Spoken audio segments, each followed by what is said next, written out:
महीना समाधान खोजने का, फिर भी आर्थिक लाभ का।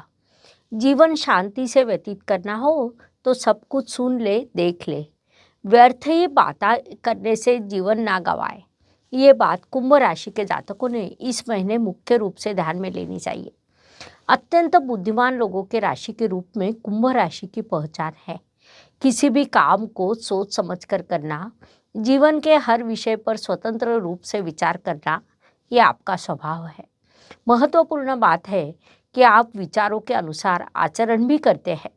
विचार तो सभी लोग करते हैं, विचारों के अनुसार आचरण करना बड़ी बात होती है, जो आप में देखने को मिलती है। जिस कारण किसी भी विषय पर आप शीघ्र प्रतिक्रिया न देते हुए उस पर पहले शांति से विचार करते हैं, उसके बाद प्रतिक्रिया देते हैं।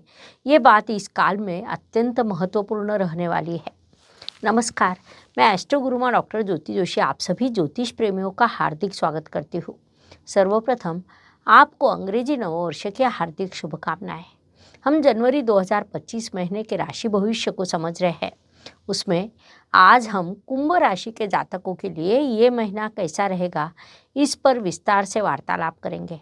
विभिन्न दृष्टिकोण से इस महीने के ग्रह स्थिति का हम शास्त्रोक्त विश्लेषण करने वाले हैं। साथ ही वीडियो के अंत में मैं आपको इस महीने करने वाला विशेष उपाय भी बताने वाली हूँ, इसीलिए वीडियो को अंत तक देखना न भूलें। एक और महत्वपूर्ण बात है, हम विभिन्न दृष्टियों से ये महीना आपके लिए कैसा रहेगा ये बड़े विस्तार से बताते हैं। उस अनुसार इस महीने आपका अनुभव क्या रहा, ये आप हमें कमेंट द्वारा हम तक पहुँचा सकते हैं, ताकि हमारे इस मार्गदर्शन का आपको लाभ हो रहा है ये बात हम तक पहुँच सके।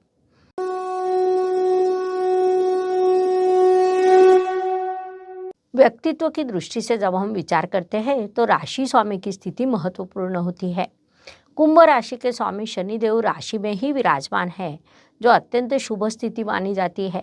आपके लिए शनिदेव की साढ़े साथी का दूसरा चरण शुरू है, लेकिन साढ़े साथी हमें जिम्मेदारियां सिखाने के लिए आती है, जिस कारण जिम्मेदारियों को पूरा करना ये महत्वपूर्ण विभाग यहाँ सामने आता है। क्योंकि साढ़े साथी में जब हम जिम्मेदारियां पूरी करते हैं, तब शनिदेव तृतीय स्थान में जाने के बाद हमें भरपूर शुभ फल प्रदान करते हैं। ये बात ध्यान में लें। धन परिवार वाणी की दृष्टि से विचार करें तो कुंभ राशि के लिए गुरुदेव की स्थिति महत्वपूर्ण होती है, क्योंकि वे आपके धनेश है। गुरुदेव इस काल में आपके सुख स्थान में विराजमान है, जिस कारण धन प्राप्त होना, धन से सुख मिलना, धन संचय होना, माता से सहयोग प्राप्त होना, घर में सुख शांति का वातावरण निर्माण होना, ऐसी कई चीज़ें सामने आती है। लेकिन होता क्या है कि धन स्थान में विराजमान राहु प्रत्यक्ष अप्रत्यक्ष रूप से आपकी भाषा को उग्र करता है। इसीलिए अपनी भाषा पर अधिक ध्यान दें, अपनी बातों पर नियंत्रण रखें, ये सलाह दी जाती है। पराक्रम एवं परिश्रम की दृष्टि से विचार करें तो कुंभ राशि के लिए मंगल देव की स्थिति महत्वपूर्ण होती है, क्योंकि वे आपके परिश्रमेश है। मंगल देव इस काल में आपके षष्ठ स्थान में विराजमान है। उन्हें कुंडली का षष्ठ स्थान अच्छा लगता है, जिस कारण शत्रुओं पर विजय प्राप्त करना, प्रतियोगिता में सफलता प्राप्त करना, प्रतियोगिता परीक्षा में सफलता प्राप्त करना, ऐसे प्रभाव यहाँ पर प्राप्त होते हैं। लेकिन मंगल देव स्वयं नीच अवस्था में है, उनका निजी बल कम हुआ है, जिस कारण इस काल में आपको थोड़ा अधिक ध्यान देकर मंगल का बल बढ़ाना पड़ेगा। मंगल का बल पड़ने पर परिश्रम उचित होता है, ये बात ध्यान में ले। वास्तु, वाहन, भूमि, सुख शांति की दृष्टि से विचार करें तो जैसा मैंने आपको अभी कहा है कि आपके चतुर्थ स्थान में गुरुदेव विराजमान है, जो सभी ग्रहों में सर्वाधिक शुभ ग्रह माने जाते हैं। विशेष बात है कि वास्तु अधिपति शुक्रदेव इस काल में आपकी राशि में विराजमान है, जिस कारण वास्तु वाहन के अत्यंत शुभ योग आपके लिए निर्माण होने वाले हैं। ये चीज़ें यदि शुभ काल में ली जाए तो वह दीर्घकालीन लाभकारी रहती है। इस काल का सदुपयोग करें। शिक्षा, संतति, प्रणय की दृष्टि से विचार करें तो कुंभ जातकों के लिए ये महीना शुभ कहा जा सकता है। विशेष रूप से जो जातक फार्मेसी क्षेत्र में है, उनके लिए ये काल अत्यंत शुभ रहेगा। शिक्षा की दृष्टि से ये काल सफलता का, परिश्रम का रहेगा।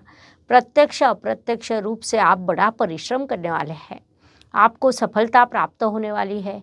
इस काल में आपकी संतति बड़ा कर्तृत्व करेगी, जिससे आपको आनंद और समाधान प्राप्त होगा। इष्ट देव आशीर्वाद देंगे। कुल मिलाकर ये काल आपके लिए अत्यंत शुभ रहेगा, ऐसा हम कह सकते हैं। स्वास्थ्य, कर्ज, प्रतिस्पर्धी, शत्रुओं की दृष्टि से विचार करें तो कुंभ जातकों के लिए ये महीना थोड़ा परेशानी से भरा रहेगा, इसीलिए अपने स्वास्थ्य का ध्यान रखें, आपके लिए आवश्यक है। मुख्य रूप से आपको बीपी जैसी समस्या हो तो इस काल में उचित ध्यान रखें ताकि आपका स्वास्थ्य अच्छा रह सके। स्वास्थ्य अच्छा हो तो मनुष्य किसी भी स्थिति में कहीं भी अच्छा कार्य कर सकता है, इस बात को मुख्य रूप से ध्यान में लें। नौकरी एवं व्यवसाय की दृष्टि से विचार करें तो कुंभ जातकों के लिए इन दोनों मोर्चों पर ये लाभकारी रहेगा, अर्थात नौकरी और व्यवसाय, इन दोनों मोर्चों पर आपको लाभ प्राप्त होने वाला है। लेकिन कभी कभी होता क्या है कि लाभ अवश्य प्राप्त होता है, लेकिन काम से समाधान, आनंद नहीं मिलता। ऐसा इस महीने आपके साथ होने की संभावना रहेगी। नौकरी करने वाले जातकों के हाथ से कुछ चूक होने की संभावना रहेगी। काम में चूक होना या काम को भूल जाना, उससे नुकसान होना, ये विभाग सामने आ रहा है, इसलिए उस दृष्टि से उचित ध्यान रखें, ये सलाह दी जाती है। भाग्य एवं शुभ संकेत की दृष्टि से विचार करें तो कुंभ जातकों के लिए ये महीना कई शुभ संकेतों से परिपूर्ण भरा है। उसमें मुख्य रूप से कहा जाए तो भाग्य अधिपति राशि में विराजमान है। विशेष बात है कि राशि स्वामी भी वहीं पर है। भाग्येश और राशि स्वामी का गठबंधन राशि में होना, अर्थात भाग्य समृद्ध होना, व्यक्तित्व समृद्ध होना होता है, जिसे हम बड़ा शुभ संकेत कह सकते हैं। दूसरा शुभ संकेत है कि आपके व्यवसाय अधिपति लाभ स्थान में विराजमान है, अर्थात व्यवसाय से लाभ की प्राप्ति होगी। ऐसे कई शुभ संकेत इस काल में आपके लिए निर्माण हुए हैं, उनसे शुभ परिणाम प्राप्त होंगे। इस काल का सदुपयोग करें। कर्म की दृष्टि से विचार करें तो कुंभ राशि के लिए पुनश्च मंगल देव की स्थिति महत्वपूर्ण होती है, क्योंकि वे आपके कर्मेश है। मंगल देव इस काल में आपके षष्ठ स्थान में विराजमान है, अर्थात एक अर्थ त्रिकोण का स्वामी दूसरे अर्थ त्रिकोण के स्थान में विराजमान है, जिस कारण कर्म से आपको आर्थिक लाभ प्राप्त होगा। लेकिन यह नहीं कहा जा सकता कि काम से समाधान मिलेगा। आपके अर्थ त्रिकोण स्थान में मंगल, राहु जैसे पाप ग्रह विराजमान है। दशम स्थान में विराजमान बुध ग्रह भले ही प्राकृतिक शुभ ग्रह माना जाता हो, लेकिन वह शत्रु राशि में है। संक्षेप में अर्थ त्रिकोण पूर्ण हुआ है, उससे आपको लाभ प्राप्त होगा, लेकिन समाधान नहीं मिलेगा। इस बात को ध्यान में लें। लाभ की दृष्टि से विचार करें तो आपके लाभ स्थान में रवि देव विराजमान है। महीने के प्रथम पखवाड़े में रवि देव लाभ स्थान में विराजमान रहेंगे तो दूसरे पखवाड़े में बुधदेव वहाँ पर आएंगे। बुधदेव आपके पंचमेश है। ज्योतिष नियमों के अनुसार लाभ स्थान में आने वाला हर ग्रह लाभ प्रदान करता है, आपके लिए लाभ के अवसर निर्माण करता है, वैसी संभावनाएं निर्माण करता है। उन संभावनाओं का आप कितना उपयोग करते हैं ये आप पर निर्भर रहेगा। इस काल का उपयोग करें ताकि अधिक से अधिक लाभ प्राप्त हो सके। व्यय एवं परदेश गमन की दृष्टि से विचार करें तो कुंभ जातकों के लिए इस काल में खर्च के कई योग निर्माण हुए हैं। उसमें मुख्य रूप से कहा जाए तो अचानक अप्रत्याशित रूप से हॉस्पिटल के खर्च निर्माण होने की संभावना को नकारा नहीं जा सकता, इसीलिए पैसों की व्यवस्था पहले ही कर ले। वैसे भी पैसों की बचत हम परिवार के लिए करते हैं ताकि कठिन समय पर वह काम आ सके, इस बात को ध्यान में ले। हर सुबह एक नया दिन प्रकट होता है, उसके बाद रात होती है, अर्थात दिन के बाद रात और रात के बाद दिन। यह प्रकृति का चक्र, यह चक्र मनुष्य जीवन पर लागू होता है। फलस्वरूप हर दिन हर किसी के लिए एक जैसा या समान नहीं होता। कुछ दिन शुभ, कुछ अशुभ या तनावपूर्ण होते हैं।